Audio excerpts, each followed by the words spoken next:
नमस्कार। आज की चौपाई सिखाती है कि स्थायी आय ही सच्चा आर्थिक प्रबंधन है। चौपाई है, सजल मूल जिन सरितन नाही, बरसी गए पुनि तभी सुखाही। यानी जिन नदियों के मूल में कोई जल स्रोत नहीं है, जिन्हें केवल बरसात ही भर सकती है, जिनके लिए बरसात ही आसरा है, वो वर्षा बीत जाने के बाद फिर से सूख जाती है।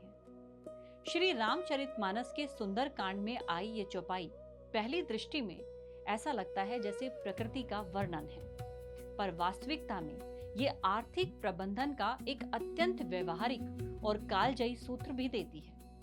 गोस्वामी तुलसीदास जी कहते हैं कि जिन नदियों के मूल में कोई स्थायी जल स्रोत नहीं होता, जो केवल वर्षा पर निर्भर रहती है, वो बरसात समाप्त होते ही पुनः सूख जाती है। और ये बात केवल नदियों तक ही सीमित नहीं है, ये मनुष्य के आर्थिक जीवन पर भी पूरी तरह से लागू होती है।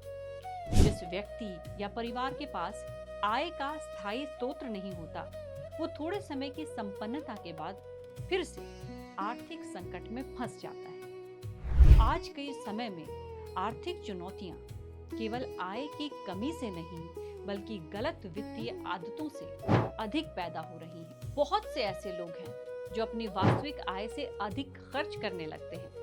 कभी किसी संपन्न रिश्तेदार पर निर्भर हो जाते हैं, कभी माता-पिता की बचत को ही आधार बना लेते हैं, और कुछ लोग अस्थायी सुविधाओं के भरोसे जीवन शैली ही खड़ी कर लेते हैं, जैसे बोनस, विरासत, एक मुश्त लाभ या फिर कोई बाहरी सहायता लेकर। और समस्या तब गंभीर हो जाती है जब इच्छाओं की पूर्ति के लिए बैंक से loan, personal loan, credit card का अत्यधिक उपयोग होने लगता है, और बिना ये सोचे कि ये धन स्थायी नहीं है और एक दिन इसकी वापसी हमें करनी होगी। यानी कि जब वर्षा रुकती है, तब जीवन रूपी नदी अचानक से सूखने लगती है, और फिर तनाव, असुरक्षा और ऋण के बोझ के साथ मानस की ये चौपाई हमें स्पष्ट संकेत देती है कि आर्थिक स्थिरता का आधार अस्थायी आय नहीं होती, बल्कि सतत आय स्रोत होते हैं। जैसे नदी का जीवन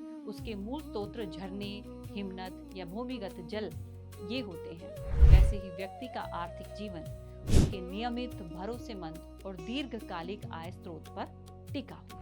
अच्छा, इसका ये अर्थ नहीं है कि ऋण लेना या सहायता स्वीकार करना गलत है। समस्या तब पैदा होती है जब पूरा जीवन प्रबंधन ही इन्हीं पर आधारित हो जाए। ऋण सहारा हो जाए, आधार नहीं, बल्कि सहायता पुल हो सकती है, स्थायी भूमि नहीं। सही आर्थिक प्रबंधन का मूल मंत्र है कि अपनी आय के भीतर ही रहकर हम खर्च करें, और यही गलती आज के समाज में हर कोई कर रहा है। उसे नियमित बचत की आदत नहीं है, बल्कि हमें नियमित बचत की आदत को डालना चाहिए।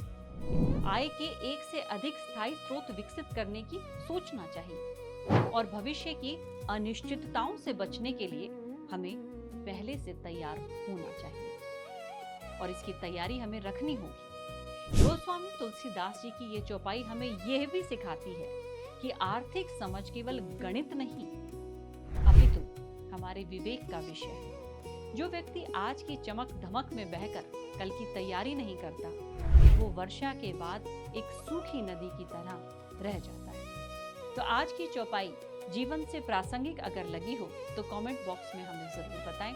साथ ही ऐसी ही चौपाइयों का गहनता से अध्ययन करने के लिए हमारे चैनल को सब्सक्राइब करना ना भूलें।